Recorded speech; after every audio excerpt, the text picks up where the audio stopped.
have you seen your defense kind of respond these last couple days in practice? I felt like, Monday and obviously Tuesday's a day off. Guys still come in, and today's Wednesday practice. Pretty good. The guys are really tuned in, really tuned into details, asking a lot of questions, so watching a lot of film. Showed up early, stayed late. So, so far so good. It's a pretty good Wednesday.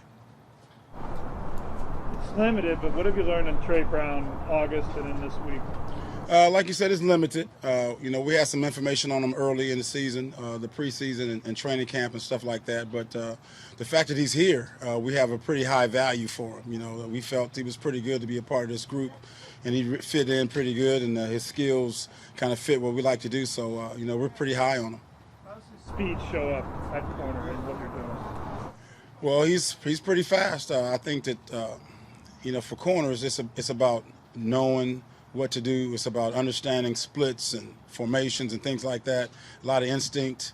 It's really detailed on the skill and technique. So certainly those are things that young players are always working with. Even the older players, as you get older, you continue working your skill and your footwork and your hands and things like that. So all those things have to work together. What was your general assessment, I guess, of what changed sort of in the two halves against the Rams Thursday? That's a good question, because that first half we were feeling pretty good. Just the second half, guys, things were a little more inconsistent than they were in the first half. That's something that we've been dealing with the entire season. So it's something that, I brought up with the guys, and, I got to continue to grow myself to make sure that things stay more consistent throughout a 60-minute game, and that's something that we'll continue to grow and improve on. What's Sidney Jones showed you guys a couple games he started? Mentally tough. I think that he understands what to do. He's a guy that's fitting in well with everyone. Everybody likes him, and I think that he understands, our coverages, and I think that he's continuing to grow, and we're continuing to grow with him as the games progress. What did you think of the pass rush on Thursday? What did I think of the pass rush? Yeah, was it? Well, I'd like to have more sacks. I think we all like to have more sacks, but Trying to get there? well, I think that anytime you play the Rams, and the same thing with Pittsburgh this week, they're pretty fast to getting rid of the ball. That ball comes out pretty quick. I think that no one wants their quarterback to get hit, and I think that they work on it pretty good. So they've been going into it. We knew that the ball comes out before. He doesn't get sacked much. So the ball comes out pretty quick, so you're not going to get a lot of hits on him. The receivers Pittsburgh has, especially Chase Claypool, just what kind of challenges?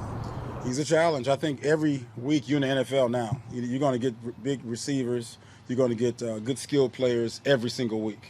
And there's no question. You turn on the film, and they're skilled players, Claypool, Deontay, the running back, obviously the quarterback. Pretty good. They do things well. They throw the ball well. They get the ball out They get the ball out even faster than the Rams. So it's going to be a good challenge for us.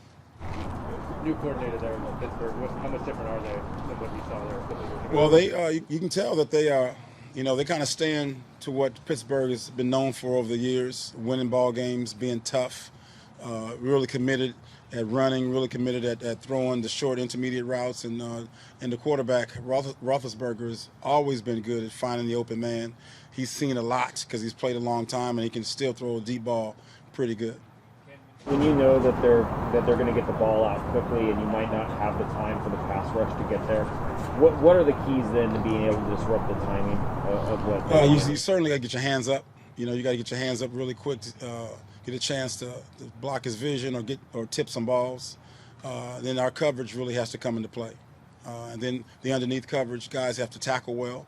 Because the ball comes out quick, he can't throw it as far. So that means we have to tackle well and be on the receivers pretty close. Tighter coverage? Absolutely.